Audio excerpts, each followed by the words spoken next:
રાજીવ ગાંધી ભવન ખાતે વોટ ચોર ગાદી છોડ અભિયાન અંતર્ગત ગુજરાત કોંગ્રેસ સમિતિના પ્રમુખ અમિત ચાવડાએ પત્રકાર પરિષદને સંબોધિત કરી સહી ઝુંબેશ અને મિસ્ડ કોલ અભિયાનનો પ્રારંભ કરાવ્યો।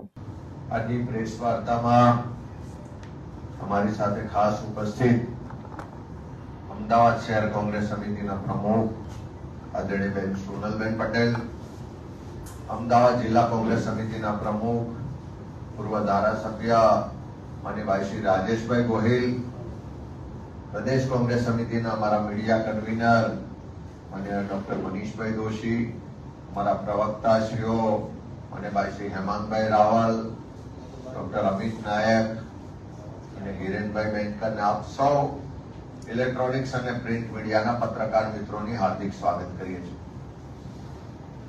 મારો વોટ મારો અધિકાર દેશના બંધારણે આ લોકશાહી વ્યવસ્થામાં આપણને સૌને એટલે કે ભારતના નાગરિકોને એક એક ગુજરાતીને મતનો અધિકાર આપ્યો છે। દેશના બંધારણે સમાનતાના અધિકારના ભાગ સ્વરૂપ એક વ્યક્તિ એક વોટ એ આપણને અધિકાર આપ્યો છે અને એટલા જ માટે એવું કહેવાય કે દેશના વડાપ્રધાન શ્રી હોય કે રાષ્ટ્રપતિ શ્રી હોય, એમના મતની કિંમત પણ એક છે અને કોઈ સામાન્ય ગુજરાતી માણસ હોય એના મતની કિંમત પણ એક છે।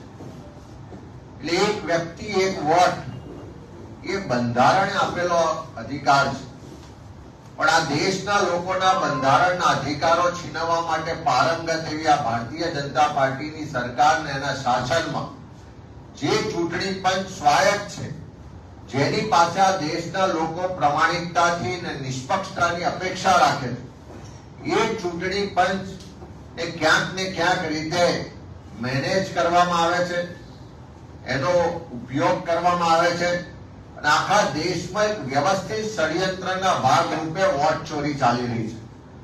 અને એટલા જ માટે દેશના જનનેતા, લોકસભામાં વિપક્ષના નેતા આદરણીય રાહુલ ગાંધીજીએ જે આખા દેશના લોકોના મનમાં એક શંકા હતી કે ક્યાંક ને ક્યાંક ચૂંટણીઓમાં કંઈક ખોટું થાય છે, ચૂંટણી પંચ નિષ્પક્ષતાથી કામ નથી કરતું, ચૂંટણી પંચ ક્યાંક ને ક્યાંક ભારતીય જનતા પાર્ટીને સમર્થન કરે છે અને મદદ કરે છે, એવી જે લોકોના મનમાં એક શંકા હતી અને એના કારણે વારંવાર જયારે ચૂંટણીઓના પરિણામ આવે ત્યારે જુદા જુદા રાજ્યોમાંથી એવો અવાજ ઉઠતો કે ચૂંટણી પંચની કામગીરી નિષ્પક્ષ નથી અને આ ચૂંટણીઓમાં ક્યાંક ગોલમાલ કે ખોટું કરવામાં આવ્યું છે। રાહુલ ગાંધીજીએ જયારે વોટ ચોરીનું આખું જે નેક્સસ ચાલે અને કેવી રીતે આ વોટ ચોરી થાય છે એ બાબતે વિસ્તૃત રીતે પ્રેસ કોન્ફરન્સના માધ્યમથી આખા દેશ અને દુનિયાના લોકોને બતાવ્યું કે ચૂંટણી પંચ જે નિષ્પક્ષ હોવું જોઈએ, જેને તટસ્થતાથી કામ કરવું જોઈએ, એ એની કામગીરી બજાવતું નથી અને ક્યાંક ને ક્યાંક ભારતીય જનતા પાર્ટીને મદદ કરવા માટે વોટ ચોરી થતી હોય એવું આખું તથ્યો પુરાવા સાથે પ્રેસ કોન્ફરન્સના માધ્યમથી વાત આપણી બધાની સમક્ષ, દુનિયા સમક્ષ મૂકી। અને ત્યાર પછી ગુજરાતમાં પણ આપણે બધાએ જોયું કે પ્રદેશ કોંગ્રેસ સમિતિની ટીમ દ્વારા જે રીતે નવસારી લોકસભા બેઠકની 84 વિધાનસભા બેઠકની ચકાસણી કરી, ત્યાં પણ 2,40,000 મતદારોની ચકાસણીમાં 30,000 કરતા વધારે મતદારોના નામ ક્યાંક શંકાસ્પદ, ડુપ્લિકેટ અથવા તો ખોટા હોવાનું સ્પષ્ટ પુરાવા સાથે સાબિત થયું છે। ત્યારે આખા દેશમાં વોટ ચોરી થઈ રહી છે અને આ વોટ ચોરીથી ચૂંટણીઓ જીતી જવાય છે અને એટલા જ માટે ગુજરાત હોય કે દેશની સરકાર હોય, પ્રજા એક બાજુ મોંઘવારીથી પરેશાન છે, યુવાઓને રોજગાર નથી મળતો, ખેડૂતો આર્થિક રીતે પાયમાલ થઈ ગયા છે, વેપારીઓના ધંધા વેપાર ચોપટ થઈ ગયા છે, ગરીબ સામાન્ય માણસને કોઈ પણ એનો અધિકાર કે ન્યાય નથી મળતો, બધા જ વર્ગ વિસ્તારના લોકો પરેશાન છે, યુવાઓ, મહિલાઓ હોય, ખેડૂતો હોય, વેપારીઓ હોય, સમાજના બધા જ વર્ગ વિસ્તારના લોકો પરેશાન છે, પણ સરકાર બિંદાસ છે, કારણ કે એને ખબર છે કે ભલે લોકો ગમે તેટલા નારાજ હોય પણ ચૂંટણીઓ આવશે એટલે અમે વોટ ચોરી કરીશું, ચૂંટણીઓ આવશે એટલે અમે ચૂંટણી પંચને સાથે રાખીને વોટ ચોરી કરી અને ચૂંટણીઓ જીતી જઈશું. એટલે ભલે લોકો ખાડામાં પડે, ભલે લોકોને મોંઘવારીનો માર સહન કરવો પડે, ભલે પેપરો ફૂટે, ભલે લોકોને નોકરીઓ ના મળે, કર્મચારીઓ આંદોલન કરે, કામદારો પરેશાન હોય, પણ સરકારને કોઈની ચિંતા નથી, કારણ કે સરકારમાં બેઠેલા લોકો આ વોટ ચોરી સાથે સીધા સંડોવાયેલા છે. અને આપણે વોટ ચોરી એટલે શેની ચોરી? વોટ ચોરી એટલે તમારા મારા આપણને સૌને જે દેશના સંવિધાને અધિકારો આપ્યા છે, અધિકારોની ચોરી. વોટ ચોરી એટલે આપણી ઓળખની ચોરી છે. અને વોટ ચોરીને કારણે લોકોનો અવાજની ચોરી થઈ જાય છે, લોકોના અધિકારની ચોરી થઈ જાય છે, લોકોની સ્વતંત્રતાની ચોરી થઈ જાય છે, જે ઉત્પાદનો થાય છે એની ચોરી થઈ જાય છે, શિક્ષણ કે અન્ય જે વ્યવસ્થાઓ છે એમાં જે ખોટું થાય છે એ બધી જ જગ્યાએ આ વોટ ચોરીની અસર થાય છે. અને એટલા જ માટે ઓલ ઇન્ડિયા કોંગ્રેસ કમિટી દ્વારા જ્યારે દેશના નેતા રાહુલ ગાંધી દ્વારા જે વોટ ચોરીનું આખું નેક્સસને એક્સપોઝ કરવામાં આવ્યું, ત્યારે ચૂંટણી પંચે જવાબ આપવાનો હતો. જે પણ અનિયમિતતાઓ ચોરી પકડાય એની પર કાર્યવાહી કરવાની જવાબદારી ચૂંટણી પંચની હતી. પણ એ ચૂંટણી પંચ વિપક્ષના નેતા રાહુલ ગાંધીજી પાસે એફિડેવિટની માંગણી કરતું, ચૂંટણી પંચ ચૂપ રહેતું, કોઈ કાર્યવાહી ના કરે. અને બીજી બાજુ જાણે પોતાની ચોરી પકડાઈ ગઈ હોય એમ ભાજપનો નાનામાં નાનાથી લઈને મોટો નેતા ચારે તરફ કાગા રોડ મચાવતા હતા, બૂમાબૂમ કરતા હતા. એનો સ્પષ્ટ મતલબ છે કે વોટ ચોરીનું જે નેક્સસ છે એના છેડા ક્યાંક ને ક્યાંક કમલમ સુધી પહોંચે છે. અને એ પકડાઈ જવાને કારણે આખી ભારતીય જનતા પાર્ટી આજે બૂમાબૂમ કરી રહી છે. અને એટલા જ માટે આ વોટ ચોરીના નેક્સસને ખુલ્લું પાડવા માટે આ કોઈ રાજકીય કાર્યક્રમ નહીં, પણ તમારા મારા ભારત દેશના વાસીઓના જે સંવિધાનિક અધિકારો છે એની રક્ષા માટેનો કાર્યક્રમ છે. આ તમારી મારી સૌની જે ઓળખ છે એની જે ચોરી થઈ રહી છે એના માટેનો કાર્યક્રમ છે. આ લોકશાહી બચાવવા માટેનો કાર્યક્રમ છે. અને એ કાર્યક્રમના ભાગ સ્વરૂપ આખા દેશના નાગરિકો જે અત્યારે એકી અવાજે કહી રહ્યા છે કે વોટ ચોર ગદ્દી છોડ, એ અભિયાનને સમર્થન આપવા માટે સહી ઝુંબેશનો કાર્યક્રમ ઓલ ઇન્ડિયા કોંગ્રેસ કમિટી દ્વારા જાહેર કરવામાં આવ્યો છે. અને આ કાર્યક્રમ અંતર્ગત કોંગ્રેસના આગેવાનો કાર્યકરો લોકોની વચ્ચે જઈ રહ્યા છે. લોકોને આખી વોટ ચોરીની વાત, આખી લોકશાહી બચાવવાની જે વાત છે, સંવિધાનિક અધિકારોની રક્ષાની વાત છે, એ વાતો સાથે સંવાદ કરી રહ્યા છે અને સમર્થન રૂપે સહી લઈ રહ્યા છે.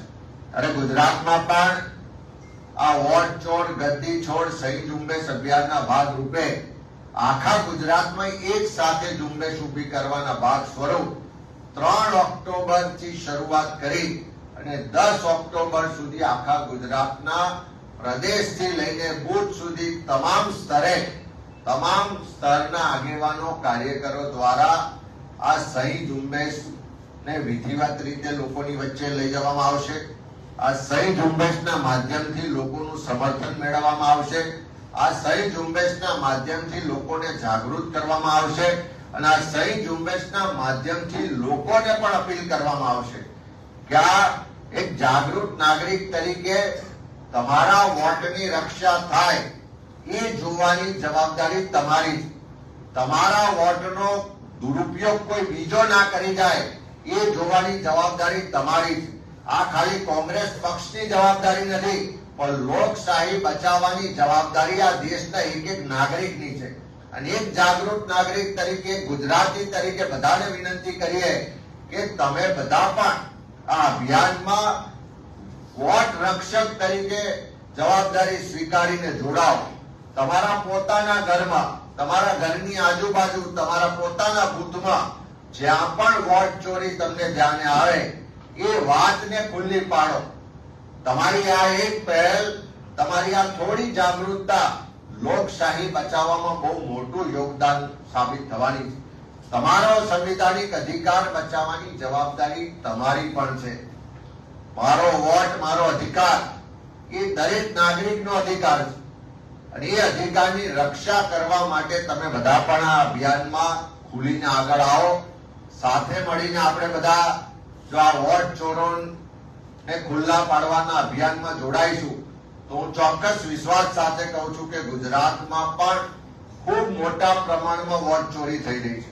અને આ વોટ ચોરીના માધ્યમથી તમારા અધિકારો તો છીનવાય છે, પણ જે સરકારની જવાબદારી છે લોકોની સુખાકારી માટે કામ કરવાની, લોકોની સુરક્ષા માટે કામ કરવાની, યુવાનોને રોજગાર આપવાની, મોંઘવારીને કંટ્રોલ રાખવાની, ધંધા વેપાર માટેનું પર્યાપ્ત વ્યવસ્થાને વાતાવરણ આપવાની, એ જવાબદારીમાંથી સરકાર જે હાથ પાછા ખેંચી રહી છે એની પાછળનું એકમાત્ર કારણ વોટ ચોરી છે. ત્યારે આ વોટ ચોરોને ખુલ્લા પાડવાના અભિયાનમાં અમારી સાથે જોડાઓ, લોકશાહીની રક્ષા કરો અને સાથે સાથે તમારો જે વોટનો અધિકાર છે એની પણ રક્ષા કરો એવી ગુજરાતના નાગરિકોને વિનંતી કરું છું. સાથે સાથે 3 ઓક્ટોબર થી શરૂઆત કરીને 10 ઓક્ટોબર સુધી આખા ગુજરાતમાં પ્રદેશ કોંગ્રેસ સમિતિના માધ્યમથી અમે આ અભિયાનને લઈને લોકો વચ્ચે જઈ રહ્યા છે. એક ઝુંબેશના સ્વરૂપમાં જઈએ છીએ અને આ સમયગાળામાં અમારા તમામ આગેવાનો પણ બુથ સ્તરે પોતપોતાના બુથથી શરૂઆત કરીને પ્રદેશ સુધી બધી જગ્યાએ એમાં સહભાગી થશે. અને આ અભિયાનમાં કદાચ પ્રત્યક્ષ રીતે તમે સહી કરીને અમારી સાથે જોડાઈ ના શકો, કદાચ આપણે પ્રત્યક્ષ ના મળી શકીએ તો પ્રદેશ કોંગ્રેસ સમિતિ દ્વારા એક વોટ્સઅપ નંબર અને મિસ કોલ નંબર તમારી વચ્ચે જાહેર કરીએ છીએ. જે પણ લોકો લોકશાહી બચાવવાના અભિયાનને સમર્થન આપતા હોય, જે પણ લોકો પોતાના વોટના અધિકારની રક્ષા માટે વોટ રક્ષક બનીને આગળ આવવા માંગતા હોય, તમારા અને આ ગુજરાતના લોકોના સંવિધાનિક અધિકારોની રક્ષા માટે તમે જો આ અભિયાનમાં જોડાવા માંગતા હોય તો જે અમારો મિસ કોલ નંબર છે 080 4735 8455 08047358455. આમ મિસ કોલ નંબરના માધ્યમથી તમે બધા પણ આ લોકશાહી બચાવવા, તમારા મતના અધિકારની રક્ષા માટે આ અભિયાનમાં જોડાઈ શકો છો. તમારો એક મિસ કોલ, તમારી એક સિગ્નેચર આ દેશમાં લોકશાહી બચાવવાની જે લડાઈ ચાલે છે એને સમર્થન પૂરું પાડશે. તમારો એક મિસ કોલ, તમારી એક સિગ્નેચર આ દેશના લોકોના સંવિધાનિક અધિકારોની રક્ષામાં પણ મોટું એક બળ પૂરું પાડશે. ત્યારે આવો આપણે સૌ આ ગાંધી સરદારની ભૂમિ છે, જે ભૂમિએ આ દેશને આઝાદી અપાવવામાં પણ ખૂબ મોટું યોગદાન આપ્યું છે. આ ભૂમિના વીર સપૂતોએ આપણને આઝાદી અપાવી છે. ત્યારે આ નવી આઝાદીની લડાઈમાં પણ આપ સૌ લોકશાહીની રક્ષા માટે, સંવિધાનિક અધિકારોની રક્ષા માટે આ વોટ ચોર ગદ્દી છોડ સહી ઝુંબેશમાં અમારી સાથે જોડાઓ એવી અમે ગુજરાતના નાગરિકોને અપીલ કરી.